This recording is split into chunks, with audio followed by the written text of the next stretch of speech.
You forgot what you studied last night, but you remember every word to a song you haven't heard in 5 years. That's not a coincidence. That's proof that your memory isn't broken, it's just been trained wrong. Your brain was never designed to memorize through repetition. Schools taught you to read, highlight, and repeat, and that method has a 90% failure rate within 24 hours. The wealthy don't have better brains than you.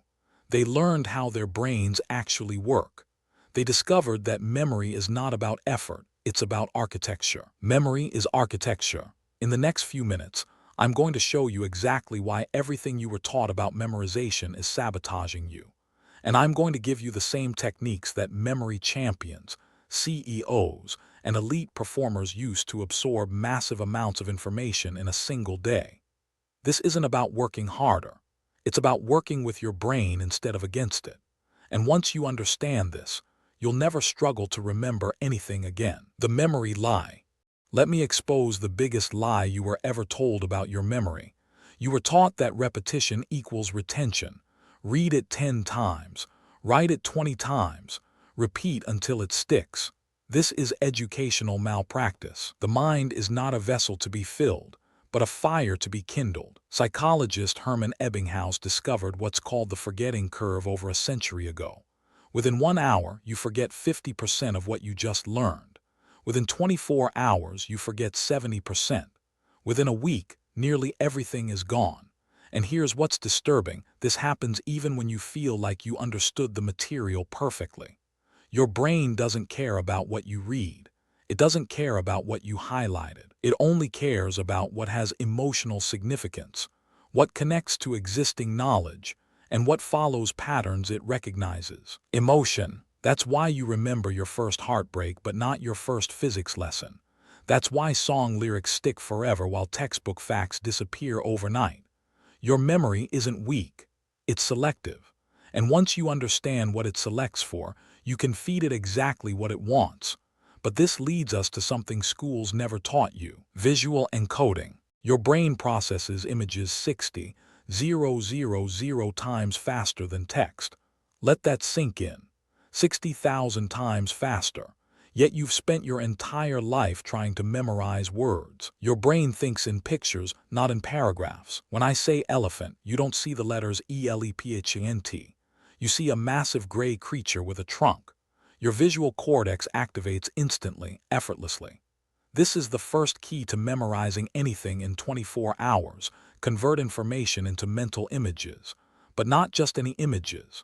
The more bizarre, the more emotional, the more absurd the image, the stronger it sticks. Memory champions don't have better memories than you. They've learned to make information visually ridiculous. Absurd images stick. Need to remember that mitochondria is the powerhouse of the cell. Picture a tiny factory inside a prison cell with machines pumping electricity. Need to remember a client's name is Mr. Baker. Imagine him literally baking bread while shaking your hand. If this is making you see learning differently, hit like and subscribe to unlock more memory techniques. The next method might be the one that changes everything for you, because visual encoding is just the beginning. The memory palace. The ancient Greeks discovered something about memory that modern science has only recently confirmed. Your brain is extraordinarily good at remembering places. You can walk through your childhood home right now in your mind, room by room, recalling details you haven't thought about in decades. The memory palace technique exploits this spatial superpower. The art of memory is the art of attention. Here's how it works. Choose a location you know intimately: your house, your office, your daily commute. Now mentally place each piece of information you want to remember at a specific location along that route. Walking through your front door, you see a giant brain doing push-ups that reminds you of neuroplasticity. In your living room, there's a clock melting like a Dali painting.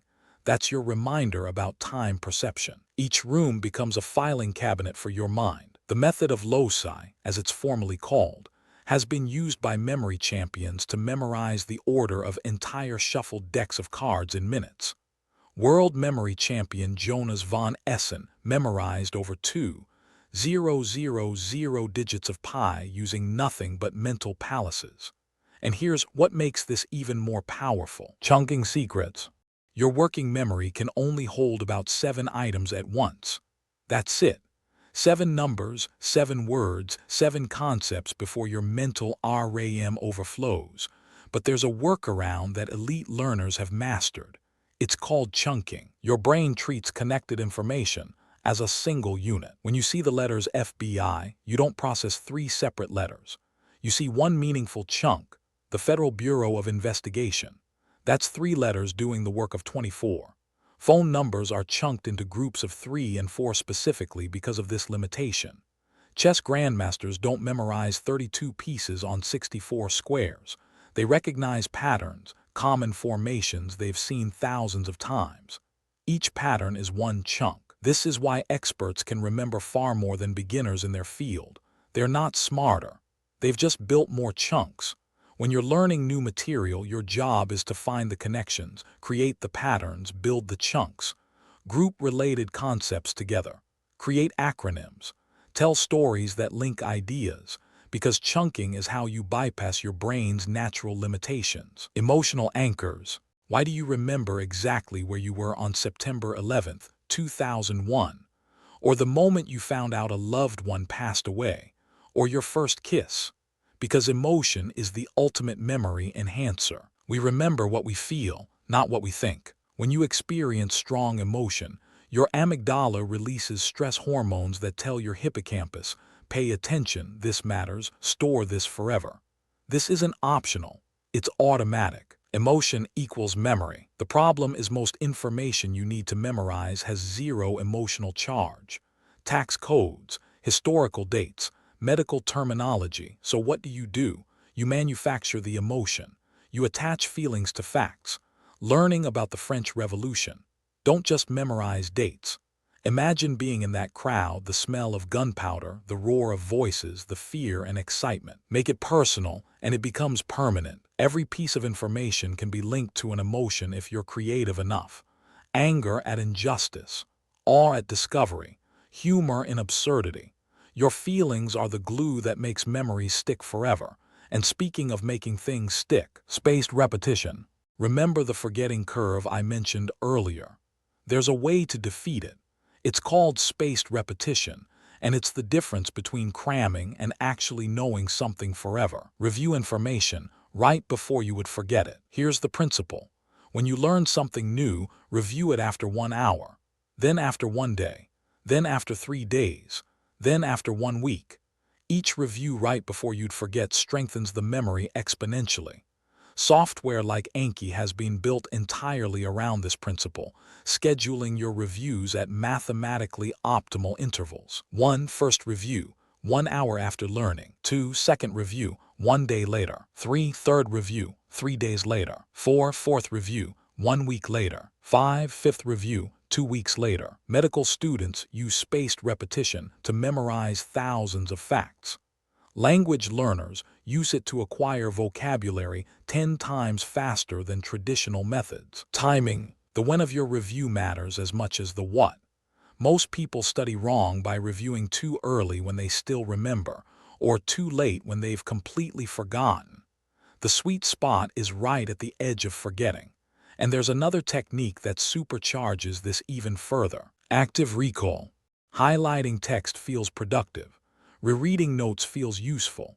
But research from cognitive science shows these passive study methods are nearly worthless for long-term retention. What actually works? Testing yourself works. Active recall, the practice of retrieving information from memory without looking at the source, strengthens neural pathways in ways that passive review never can. The act of retrieval itself modifies memory. Every time you successfully recall something, you're essentially running a backup of that file in your brain. The struggle to remember is not a sign of weakness. It's the actual process of learning. This is why practice tests outperform study sessions, why flashcards work better than highlighting, why teaching others cements your own knowledge. The effort of remembering creates the memory. Stop rereading. Start testing yourself. Close your notes and try to write down everything you remember. The gaps you discover are the exact places where you need more work. This one shift in approach can double or triple your retention overnight. But even active recall has limits unless you understand this next principle. Story structure. Humans have been telling stories for over 100,000 years. Long before writing, long before schools. Stories were how we passed down everything that mattered: survival knowledge, cultural wisdom, moral lessons. Your brain is hardwired for narrative. Facts wrapped in stories become unforgettable. Studies show that information presented as a story is 22 times more memorable than the same information presented as facts. This isn't a small difference. This is a memory superpower hiding in plain sight. The memory technique here is simple: turn whatever you need to learn into a story. Learning the periodic table. Create a narrative where each element is a character with a personality based on its properties. Hydrogen is a hyperactive kid. Helium floats away from every conversation. Learning history. Don't memorize dates and names.